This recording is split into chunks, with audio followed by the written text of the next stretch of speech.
Hello बच्चों, आज हम हिंदी साहित्य के प्रथम पाठ कविता को पढ़ेंगे, जिसका शीर्षक है इतने ऊंचे उठो। इसके कवि हैं श्री द्वारिका प्रसाद माहेश्वरी। इतने ऊंचे उठो कि जितना उठा गगन है, देखो इस सारी दुनिया को एक दृष्टि से, सिंचित करो धरा समता की भाव वृष्टि से, जात भेद की धर्म वेश की, काले गोरे रंग द्वेष की, ज्वालाओं से जलते जग में इतना शीतल बहो कि जितना मलय पवन है।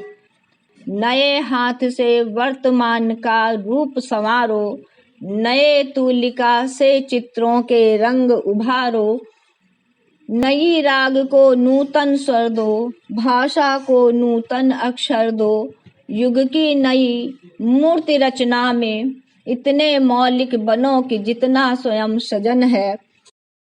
लो अतीत से उतना ही जितना पोषक है, जीर्ण शीर्ण का मोह मृत्यु का ही द्योतक है। तोड़ो बंधन रुके न चिंतन, धारा के शाश्वत प्रवाह में इतने गतिमय बनो कि जितना परिवर्तन है। चाह रहे हम इस धरती को स्वर्ग बनाना, अगर कहीं हो स्वर्ग उसे धरती पर लाना। सूरज चांद चांदनी तारे सब हैं प्रतिपल साथ हमारे, दो गुरु को रूप सलोना, इतने सुंदर बनो कि जितना आकर्षण है। अब हम इसका अर्थ समझेंगे। इस कविता के द्वारा कवि बच्चों को अपने व्यक्तित्व को अच्छा बनाने की प्रेरणा दे रहे हैं।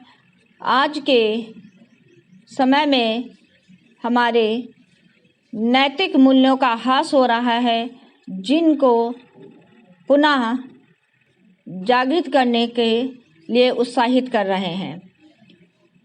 संसार को सुंदर बनाना है और संसार की सारी बुराइयों को मिटा देना है। इसी भाव से इतने ऊंचे उठो कि जितना उठा गगन है। कवि कहते हैं, हे बच्चों, आप अपने विचारों को इतना उन्नत करो, अच्छा बनाओ, ताकि तुम्हारी कीर्ति इस संसार में ऊपर उठे और सारे संसार को आलोकित कर दे। देखो इस सारी दुनिया को एक दृष्टि से, तुम इस सारे संसार को समानता की दृष्टि से देखो। किसी के साथ ऊंच नीच का भेदभाव मत करो।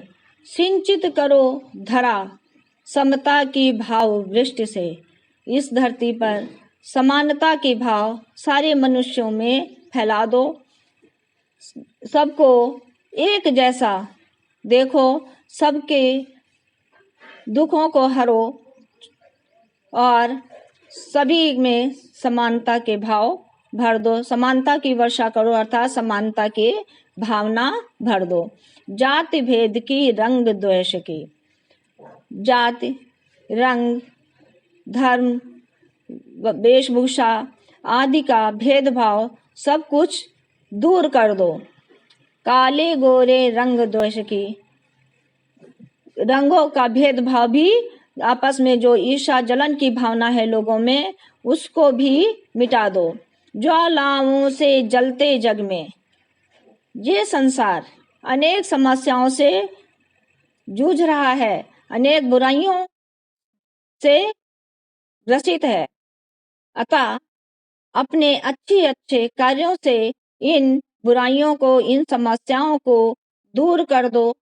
इतना शीतल बहो कि जितना मलय पवन है, अर्थात अपने विचारों के द्वारा चारों तरफ लोगों को शांति प्रदान करो। जैसे कि मलय पवन, ठंडी ठंडी मलय पवन मनुष्य को शीतलता प्रदान करती है, उसी तरह से आप अपने अच्छे विचारों से लोगों को शांति और आनंद प्रदान करो। नए हाथ से वर्तमान का रूप संवारो, ये जो समय हमारा है, इसको आप बिल्कुल ही सजा दीजिए, अर्थात वर्तमान को अच्छा बना दीजिए अपने हाथों से, अर्थात अपने अच्छे अच्छे कार्यों से इस समय को भी अच्छा बना दीजिए, लोगों में आनंद भर दीजिए। नए तूलिका से चित्रों के रंग उभारो। जिस प्रकार से एक चित्रकार अपनी तूलिका से अर्थात ब्रश से रंग बिरंगे रंगों से चित्रों को आकर्षक बना देता है, इसी तरह से आप अपने कार्यों से, अच्छे विचारों से इस संसार रूपी चित्र को और आकर्षक बना दो। नई राग को नूतन स्वर दो। नए राग को नूतन स्वर दो, अर्थात जिस प्रकार से एक संगीतकार नई नई राग, नए नए गीतों को अपने विचारों से, अपने गुणों से एक नया रूप दे देता है, उसी तरह से आप भी इस संसार को दुखों को दूर करके सुख रूपी आनंद प्रदान करो। भाषा को नूतन अक्षर दो युग की नई मूर्ति रचना में।